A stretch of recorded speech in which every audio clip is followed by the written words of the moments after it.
sunog na yung ating beans. So, ngayon guys, lagyan natin siya ng 2 dahon ng laurel. Yan, 2 laurel. Tapos, ihalo na natin yung ating kamatis. Gagawin natin siya ng lobyan. Lobia. So, yun guys, kamatis. Ito, go down.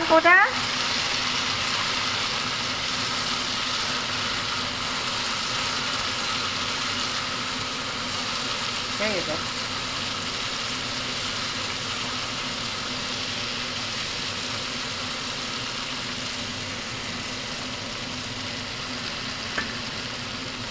But I want to go down.